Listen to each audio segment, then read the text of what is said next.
जो शादी से संबंधित है।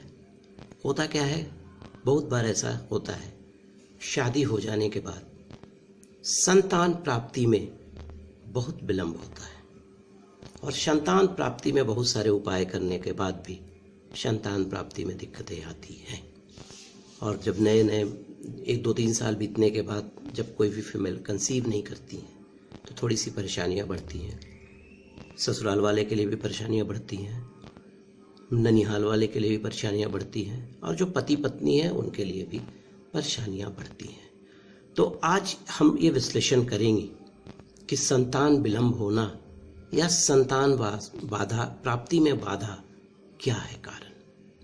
तो देखिए, सबसे पहले मैं ये बोलना चाहूँगा कि हमारे जन्म पत्री में संतान का जो घर होता है वो 5वां घर होता है।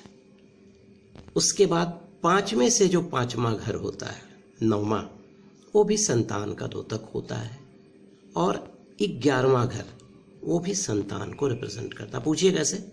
11वां घर में अगर कोई ग्रह हो या 11 घर में कोई भी ग्रह बैठा हो तो सीधे पंचम घर को देखेंगे, तो पंचम घर पर उस ग्रह का भी और उस घर का भी प्रभाव रहता है।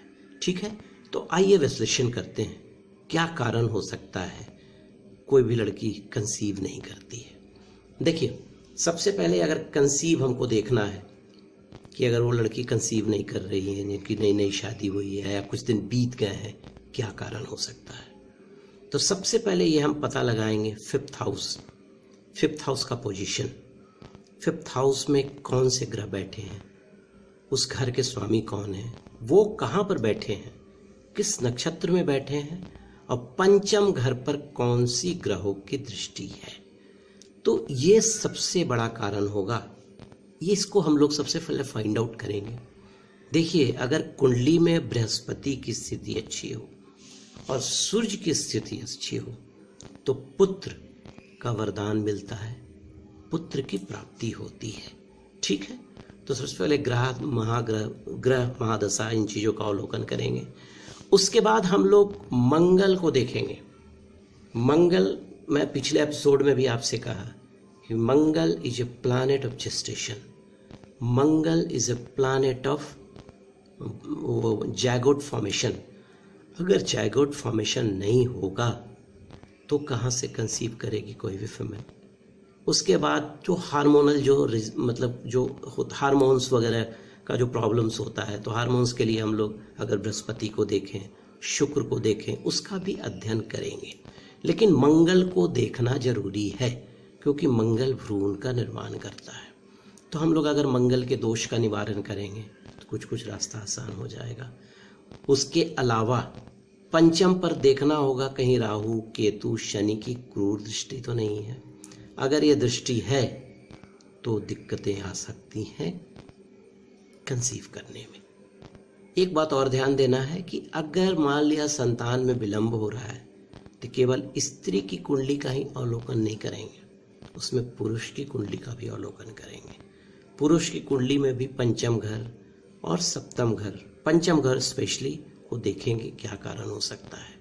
लगन को भी मजबूत होना चाहिए, तब संतान की प्राप्ति होगी, क्योंकि लगन से पंचम घर संतान का होता है। ठीक है, अगर कुंडली में बृहस्पति दूषित है, गुरु चांडाल योग बना हुआ है, बृहस्पति अगर राहु के साथ अवस्थित हैं, तो संतान प्राप्ति में दिक्कतें आती हैं। तो ऐसा अगर संतान में विलंब हो रहा है या संतान में प्रॉब्लम्स आ रहे हैं, तो इन सब चीज़ों को तो मैंने डिस्कस किया। अब मैं कोशिश करूँगा कि कुछ ऐसा पूजा पाठ किया जाए कि जिससे संतान की प्राप्ति हो सके। देखिए, सबसे पहले मैं बोलूँगा, महीना में हर महीने 2 बार पंचमी तिथि आती है, कृष्ण पक्ष में और शुक्ल पक्ष में। उस पंचमी तिथि में प्राण प्रतिष्ठा करके चांदी का नाग नागिन शिव जी के ऊपर चढ़ाएं और शिव जी के ऊपर चढ़ाने के बाद वहां पर इस मंत्र का जाप करें, ओम शिव प्रियाय नमः, ओम शिव प्रियाय नमः। ये पति पत्नी दोनों करें तो बड़ा अच्छा होगा। 11 सोमवार शुक्ल पक्ष में शिवलिंग पर जाकर दूध चढ़ाइए, उसमें थोड़ा सा केसर और थोड़ा सा मिश्री मिला दीजिएगा, ठीक है।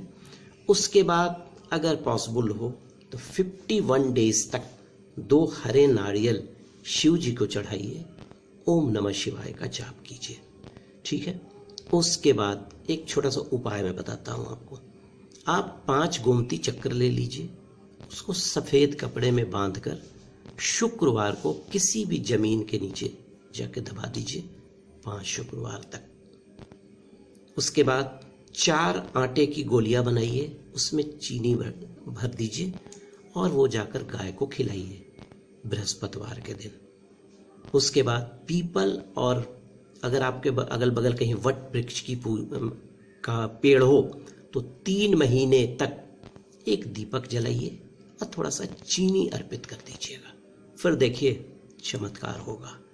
देखिए कृष्ण जो होते हैं ना, कृष्ण जी की अगर आराधना मन से की जाए तो संतान प्राप्ति में जो विलंब हो रहा है, कृष्ण उन सारी चीज़ों का निराकरण कर देते हैं। कृष्ण का एक बड़ा साधारण सा मंत्र है, बड़ा इफेक्टिव और बहुत जागृत मंत्र है, ओम क्लीं कृष्णाय नमः, ओम क्लीं कृष्णाय नमः। इस मंत्र का जाप आपको करना चाहिए। उतना ही नहीं, जब सुबह में पति पत्नी क्या करें, अर्घ दें और उसमें थोड़ा सा हल्दी मिला दें, और हल्दी मिलाने के बाद गायत्री मंत्र का जाप करके भी आप हल्दी दे सकते हैं, या ओम सम सूर्याय नमः, ओम घृणी सूर्याय नमः, और भी कोई भी सूर्य का मंत्र का जाप करते हुए सूर्य को अर्घ दें। हाँ, इसमें एक बात होती है कि अगर आपके संतान होने में थोड़ा विलंब हो गया है, 8 साल 9 साल हो गया है, तो थोड़ा सा सूर्य की पूजा और कृष्ण की पूजा थोड़ा और मतलब भक्ति भाव से करनी चाहिए। उसमें आपको करना क्या है कि प्रतिदिन तुलसी के नीचे जाकर शाम को एक दीपक जलाइए, ठीक है। हरिवंश पुराण में कृष्ण की लीलाएं हैं बहुत सारी, हरिवंश पुराण अपने पास रखिए, जब मौका मिले उसको पढ़िए, और संतान गोपाल मंत्र का पाठ जब भी मौका मिले उसका जाप कीजिए। देखिए भगवान आपकी सारी इच्छाओं को पूरी करेंगे। हाँ, बस यहाँ पर मैं एक चीज़ ज़रूर बोलना चाहूँगा कि देखिए आज मेडिकेशन बहुत आगे बढ़ गया है, बहुत सारे दवा आ गए हैं, बहुत सारे मेडिकेशन मेडिकल क्या बोलिएगा, बहुत सारे मेडिसिन अवेलेबल हो गए हैं, प्रोजेस्टेरोन, नेचुरल प्रोजेस्टेरोन अवेलेबल हो गया है, उसके अलावा और भी बहुत सारे, तो वो सब बंद नहीं करना है। क्योंकि देखिए ये कुछ टेक्निकल डिफ़िकल्टी भी आपके कंसीव करने में हो सकता है, PCOS हो सकता है, इंडोमेट्रियम बेड में भी कुछ प्रॉब्लम्स आ सकता है, इंडोमेट्रियोसिस भी हो सकता है, और भी कुछ टेक्निकल चीज़ें हो सकती है, उसमें मैं कहीं छेड़छाड़ नहीं कर रहा हूँ। You go for medical treatment, लेकिन अगर हमारे वैदिक जो ज्योतिष है उस पर विश्वास है, तो इन चीज़ों पे थोड़ा विश्वास करें और करें। बिल्कुल कृष्ण ने चाहा, विष्णु ने चाहा, तो बिल्कुल आप सबका की गोद भर जाएगी, और मेरी भी बहुत बहुत शुभकामना। नमस्कार।